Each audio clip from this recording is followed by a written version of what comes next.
The concert was over, the lights were down, 1,500 people had gone home, but backstage at the Hilton International there was a secret that nobody knew about. A little girl, alone and abandoned, was hiding among the massive equipment. Security hadn't seen her, the cleaning crew hadn't noticed her, but Elvis Presley, as always, was different, and the decision he made that night would change not only that child's life, but the entire course of his own. This is the story of how the king of rock and roll became something even more important, a father to a child who had no one else, and how one act of compassion created a bond that would last forever. It was March 15th, 1976, at the Las Vegas Hilton. Elvis had just finished his second show of the evening, and the energy backstage was the usual controlled chaos of a successful performance. Band members were packing up their instruments. Security was doing their final sweep. The cleaning crew was preparing to transform the venue back to its daytime state, but hidden behind a stack of amplifiers, 5-year-old Sarah Martinez was trying to make herself invisible. She'd been there for 3 hours, waiting for her mother to come back, but her mother never would. Sarah Martinez's story began with hope and ended with heartbreak in the span of a single evening. Her mother, Linda Martinez, was a 23-year-old single parent who'd been struggling with addiction for months. Linda loved her daughter, but she was losing the battle against drugs and alcohol that had consumed her life since Sarah's father left when Sarah was 2 years old. Linda worked sporadically as a cocktail waitress in various Las Vegas casinos, moving from job to job as her addiction made it harder and harder to maintain steady employment. That evening, Linda had managed to get tickets to Elvis's show through a connection at the casino where she sometimes worked. She'd told Sarah they were going to see the famous singer, the man whose music played on their old radio in their tiny apartment. Sarah was excited. She'd put on her best dress, a little blue thing with white flowers that Linda had bought at a thrift store months earlier. It was getting too small for Sarah, but it was still her favorite. Linda had done Sarah's hair in pigtails and told her they were going to have a special night together. But Linda had been drinking before the show. She'd taken pills to calm her nerves, and by the time they arrived at the Hilton, she was already struggling to walk straight. Sarah, who was used to her mother's unpredictable behavior, held Linda's hand tightly as they made their way through the crowds. During the first half of the show, Linda seemed okay. She sang along to the songs, clapped her hands, and even smiled at Sarah a few times. But during intermission, Linda told Sarah she needed to use the bathroom. "Wait right here, baby," Linda said, pointing to a spot near the backstage area where they'd somehow wandered. "Mommy will be right back." Sarah waited and waited. The second half of the show started and her mother still hadn't returned. Sarah could hear Elvis singing, could hear the crowd cheering, but she was starting to get scared. She looked around for someone to help her find her mother, but all the adults seemed busy and important. Security guards were walking back and forth, but they looked serious and intimidating to a 5-year-old. Sarah decided to stay exactly where her mother had told her to wait. Maybe Linda had gotten confused about where she'd left Sarah. Maybe she was looking for her somewhere else in the building. As the concert progressed, Sarah found herself drawn deeper into the backstage area. The music was louder here, and she could almost see the stage through the gaps in the equipment. She climbed up on a case to get a better view and caught a glimpse of Elvis in his white jumpsuit, moving across the stage with that energy and charisma that had made him famous. For a moment, Sarah forgot about being scared. She was watching a real live concert, something magical and exciting that she'd never experienced before. But when the music stopped and the crowd began to leave, Sarah realized her mother still wasn't back.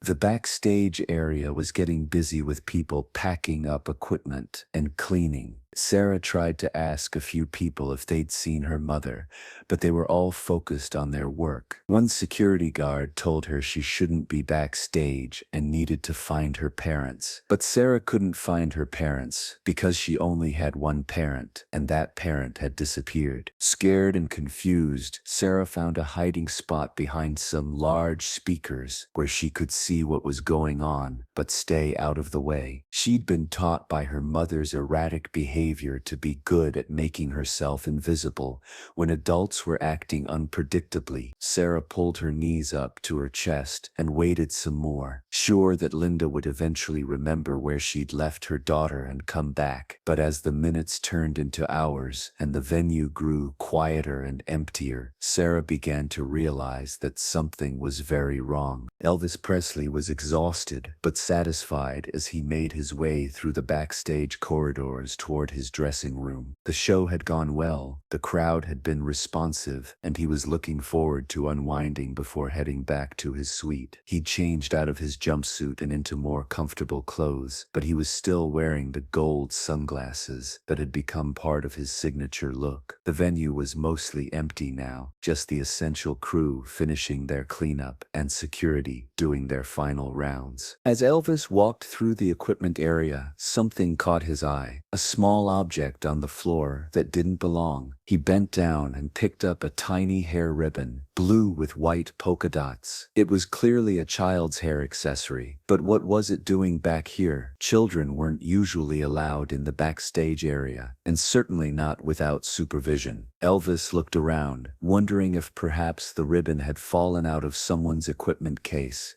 but something about finding it bothered him. A few feet away, Elvis spotted something else, a small white shoe. Then, nearby, its mate. The shoes were tiny, clearly belonging to a very young child, and they were lined up as if someone had taken them off carefully. Elvis's protective instincts kicked in. He'd always had a soft spot for children, and the idea that a child might be lost or in trouble somewhere in the venue made him immediately alert. He began following what seemed like a trail of small personal items, calling out softly, "Hello? Is someone there? Are you okay?" That's when he heard it. A soft sniffle, barely audible over the distant sounds of equipment being moved and cleaned. Elvis followed the sound to its source and found Sarah Martinez curled up behind a stack of amplifiers, her stockings dirty, her dress wrinkled, her hair messy from where the ribbons had fallen out. She was awake but seemed to be trying to make herself as small as possible, her big brown eyes wide with fear and uncertainty. "Hey there, sweetheart," Elvis said gently, crouching down so he wouldn't seem so tall and intimidating. "What are you doing back here all by yourself?" Sarah looked up at him with recognition. Even at 5 years old, she knew who Elvis Presley was. Her mother played his music all the time, and she'd just watched him perform for 2 hours. But seeing him up close, without the stage lights and the crowd, he seemed more real and less like the larger-than-life figure she'd been watching from afar. Sarah didn't answer immediately. She'd been taught by her mother's unpredictable behavior to be cautious around adults, especially when she didn't understand what was happening. But there was something about Elvis's voice, the gentle way he spoke to her, that made her feel a little less afraid. "I'm waiting for my mommy," she finally whispered, her voice so quiet that Elvis had to lean in to hear her. Your mommy? Elvis asked. "Where is she, honey?" Sarah pointed vaguely toward the main part of the venue. "She went to the bathroom. She said to wait right here." Elvis looked around the backstage area, trying to understand how a child could have ended up back here alone. "How long ago did she go to the bathroom, sweetheart?" Sarah shrugged. "A long time, before the music stopped." Elvis felt a cold realization settling in. The concert had ended over an hour ago. The venue was nearly empty. If this child's mother had simply gone to the bathroom during the show, she would have been back by now. Something was very wrong. "What's your name, honey?" Elvis asked. "Sarah," she replied. "Sarah Martinez." Elvis smiled warmly. "That's a beautiful name, Sarah. I'm Elvis. Can you tell me what your mommy looks like?" Elvis immediately called for Joe Esposito, his road manager, and explained the situation. Within minutes, they had security conducting a thorough search of the entire venue. They checked the bathrooms, the parking areas, the lobby, every place a confused or lost parent might have ended up. They made announcements over the building's PA system, asking Linda Martinez to come to the information desk.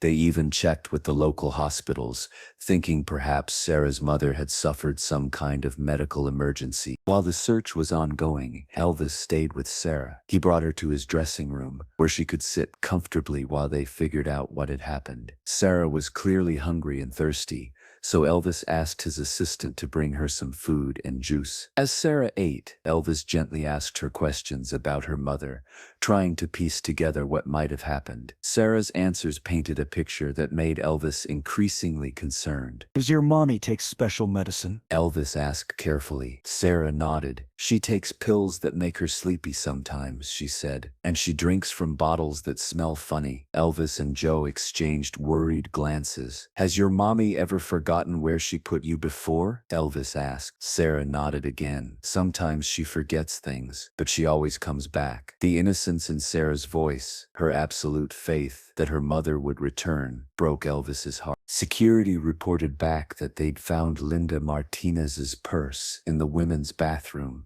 apparently abandoned. Inside were her identification, a small amount of cash, and a bottle of pills. There was no sign of Linda herself. They'd checked with venue security, but Linda had never been seen leaving the building with anyone. It was as if she had simply vanished. The security team expanded their search to the surrounding area, checking nearby bars, casinos, and hotels, but there was no trace of Sarah's mother. As the hours passed, it became clear that Linda Martinez was not coming back that night. Elvis contacted the Las Vegas police, who began their own investigation. They ran Linda's name through their system and discovered that she had a history of drug-related arrests and had missed several court dates related to possession charges. The picture that emerged was of a woman whose addiction had spiraled out of control and who might have made the desperate decision to abandon her daughter rather than face the responsibilities of parenthood while battling her demons. The police also contacted Child Protective Services, explaining that they had a 5-year-old child who appeared to have been abandoned by her mother. The social worker who arrived at the venue was kind but overwhelmed.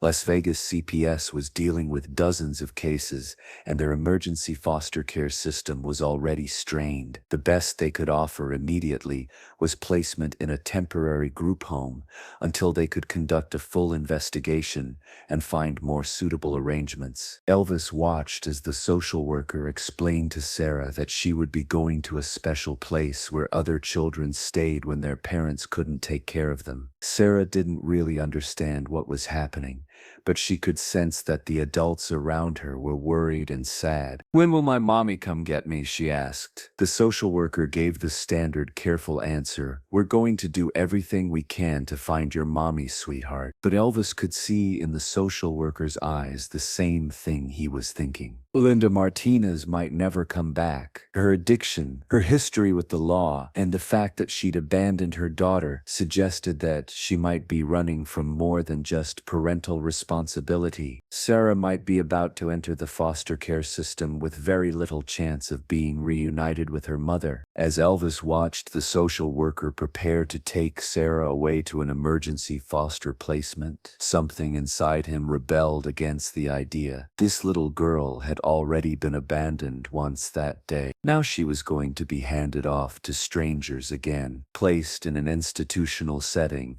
where she'd be just another case number in an overburdened system. The thought of Sarah spending the night in an unfamiliar place, surrounded by other traumatized children, with no one who really knew her or cared about her specifically, was unbearable to Elvis. "Wait," Elvis said to the social worker. "Is there any way Sarah could stay with me tonight? Just until you can make better arrangements." The social worker looked surprised. She explained that celebrities couldn't just take temporary custody of abandoned children. There were procedures, background checks, home studies, legal processes that had to be followed. Elvis understood the rules, but he also understood that sometimes rules needed to be bent when a child's well-being was at stake. Elvis asked to speak privately with the social worker and the police officers who had responded to the situation. In that conversation, Elvis made a proposal that was both generous and practical. He would hire private investigators to search for Linda Martinez more thoroughly than the police department's limited resources would allow. He would provide financial support for Sarah's care, regardless of where she was placed, and he would like to be considered as a potential guardian if Linda was not found and if the legal requirements could be met. The social worker was hesitant. While Elvis Presley was certainly famous and wealthy, fame and wealth didn't automatically make someone a suitable guardian for a traumatized child. There would need to be extensive evaluations, home studies, and legal processes. But she also recognized that Elvis was offering something that the foster care system couldn't: personal attention, unlimited resources,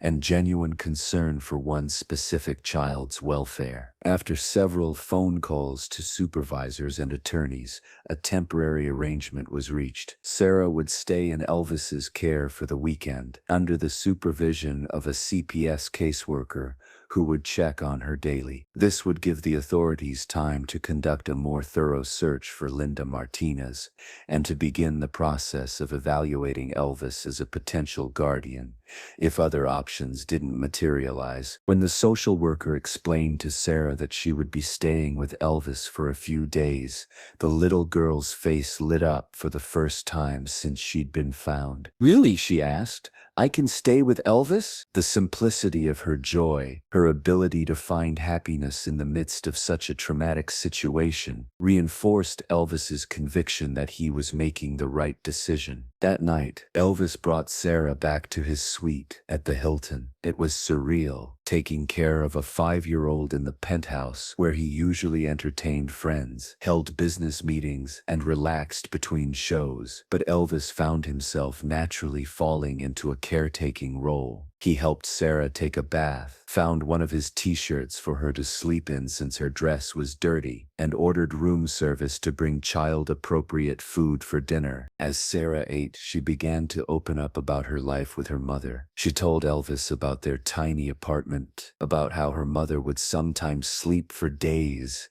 and forget to buy groceries, about how Sarah had learned to make peanut butter sandwiches for herself when she was hungry. She talked about the times when her mother would suddenly decide they needed to move, packing everything they owned into garbage bags and leaving in the middle of the night. The picture that emerged was of a child who had learned to be self-sufficient far too early, who had adapted to chaos and uncertainty as normal parts of life. Over the next few days, something unexpected happened. Elvis, who had never had the opportunity to be a full-time father to his own daughter Lisa Marie due to his divorce from Priscilla and his demanding career, discovered that he loved taking care of Sarah. He found himself reorganizing his schedule around her needs, canceling meetings so he could spend time with her, and thinking constantly about how to make her feel safe and happy. Sarah, for her part, adapted to her new situation with the resilience that children often show in the face of trauma. She was curious about everything in Elvis's world: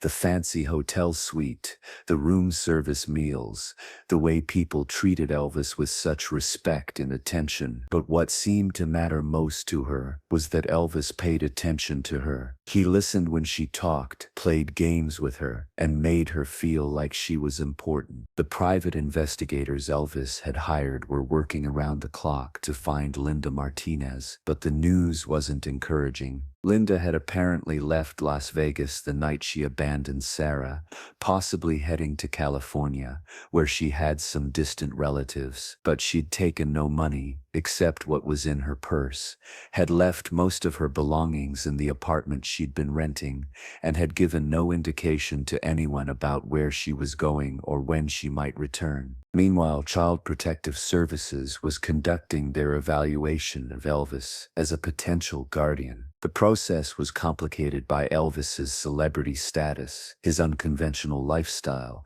and the fact that he was a single man seeking to adopt a little girl he'd known for only only a few days. But the CPS workers were also impressed by Elvis's genuine concern for Sarah, his unlimited resources to provide for her care, and the obvious bond that was developing between them. Elvis hired the best family law attorneys in Nevada to help navigate the legal complexities. He also began making practical preparations for the possibility that Sarah might become a permanent part of his life. He had his suite at the Hilton modified to include a proper bedroom for a child. He arranged for private tutoring so Sarah wouldn't fall behind in her education. He even began planning modifications to Graceland to make it more child-friendly. During this time, Elvis was still performing his regular shows at the Hilton, but his priorities had clearly shifted. He would rush through his post-show obligations so he could get back to Sarah.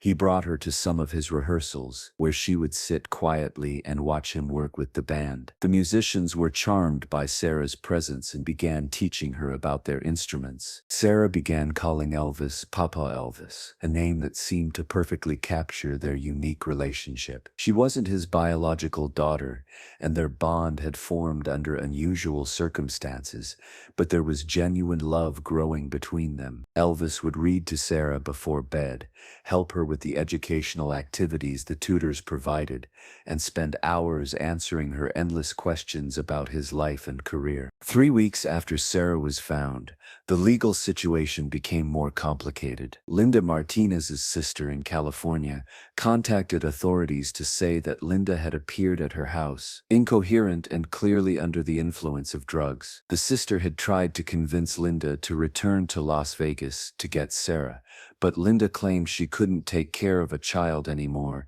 and that Sarah was better off without her. Linda then disappeared again before the authorities could question her. This development meant that Linda was alive but had clearly abandoned her parental responsibilities. Child Protective Services now had to decide whether to continue their search for Linda, pursue termination of her parental rights, or try to convince her to voluntarily surrender custody. The legal process could take months or even years, during which Sarah's status would remain uncertain. Elvis's attorneys filed a formal petition for guardianship, citing the special circumstances of Sarah's abandonment and Elvis's ability to provide excellent care. But they faced opposition from critics who argued that a celebrity lifestyle wasn't appropriate for a young child, and from those who believed Sarah should be placed with a traditional family rather than a single man. The case attracted media attention, which Elvis had hoped to avoid. Reporters began camping outside the Hilton, trying to get photos of Elvis and Sarah together. Tabloids ran stories speculating about Elvis's motives, some suggesting he was using Sarah for publicity, others questioning whether a rock star could be a suitable father figure. Elvis was hurt by the negative coverage, but determined not to let it affect his commitment to Sarah. During this period, Elvis made a decision that surprised many people. He announced that he was taking a break from performing to focus on Sarah's needs. He canceled his upcoming tour dates and postponed recording sessions,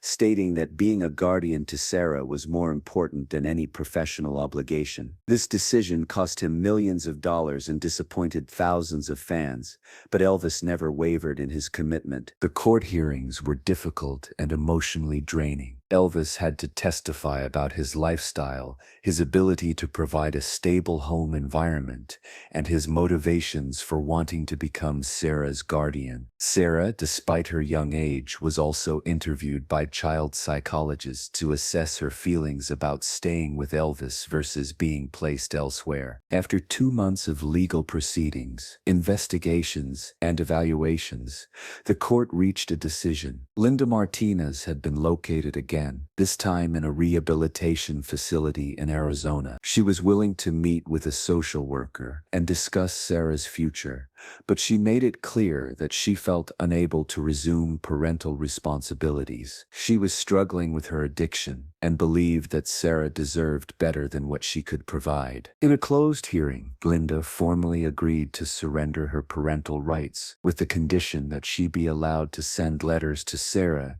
if she ever got clean and stable enough to maintain contact. She also expressed gratitude to Elvis for taking care of Sarah when she couldn't. The surrender of parental rights cleared the way for Elvis to formally adopt Sarah, which he did in a private ceremony attended only by close friends and family. Sarah Martinez became Sarah Presley on July 15, 1976, almost 4 months after Elvis found her hiding backstage.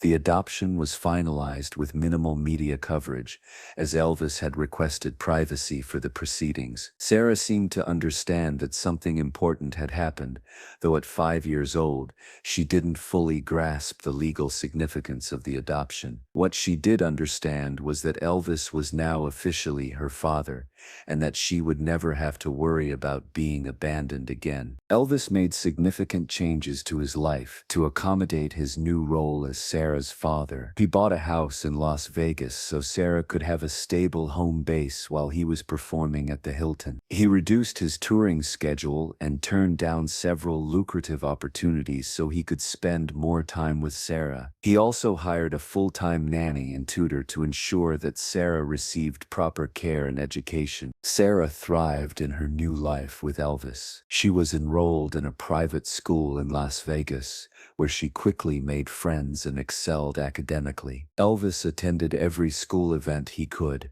from parent-teacher conferences to holiday pageants. He was determined to be the kind of involved, attentive father that his own demanding career had sometimes prevented him from being with Lisa Marie. The relationship between Elvis and Sarah was special and unique. Sarah brought out a gentler, more nurturing side of Elvis that many people had never seen. He loved teaching her about music, taking her to recording sessions, and showing her the behind-the-scenes world of entertainment. Sarah, in turn, gave Elvis a sense of purpose and grounding that he had been missing. Taking care of her daily needs, helping with her homework, and being responsible for her well-being gave structure and meaning to his life. Elvis lived for another year after adopting Sarah, and that year was marked by a happiness and contentment that many of his friends hadn't seen in him for a long time. He often said that finding Sarah was one of the best things that had ever happened to him, that being her father was more rewarding than any professional achievement. When Elvis passed away in August 1977, Sarah was 6 years old.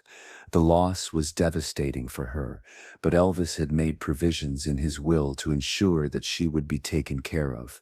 Priscilla Presley, who had grown to love Sarah during the time she'd been part of Elvis's life, became her guardian. Sarah grew up at Graceland alongside Lisa Marie, and the two girls developed a close sisterly relationship. Today, Sarah Presley is in her 50s and works as a child advocate and social worker. She has dedicated her career to helping children in situations similar to the one she experienced as a 5-year-old. She often speaks about how Elvis's decision to take her in, rather than simply letting the system handle her case, changed the entire trajectory of her life. Elvis didn't just save me that night, Sarah says. He showed me what it means to step up when someone needs help, even when it's inconvenient or complicated. He could have let the social workers take me away and never thought about me again. Instead, he chose to make my well-being his priority. That taught me that we all have the power to change someone's life if we're willing to take responsibility and act with compassion. Sarah has never had contact with her biological mother, Linda Martinez, who died of a drug overdose in 1985. But Sarah harbors no resentment toward the woman who abandoned her. "My mother was sick," Sarah explains. "Addiction is a disease that destroys people's ability to make good decisions. In a way, abandoning me was the most loving thing she could have done, because it led me to Elvis, who could give me the life she knew she couldn't provide." The story of how Elvis found Sarah hiding backstage and decided to become her father has become part of the Elvis Presley legend. But for Sarah, it's simply the story of how she found her family. "People always ask me what it was like to be Elvis Presley's daughter," she says. "But to me, he wasn't Elvis Presley, the famous singer. He was just Papa Elvis, the man who read me bedtime stories, helped me with my homework, and made sure I always felt loved and safe." That's what real fatherhood is about. If this incredible story of compassion and fatherhood moved you, subscribe and hit that like button. Share this with someone who needs to hear about the power of choosing love over convenience, responsibility over ease. Have you ever had someone step into your life when you needed them most? Share your story in the comments. And don't forget to ring that notification bell for more amazing stories about the moments that show us the very best of human nature.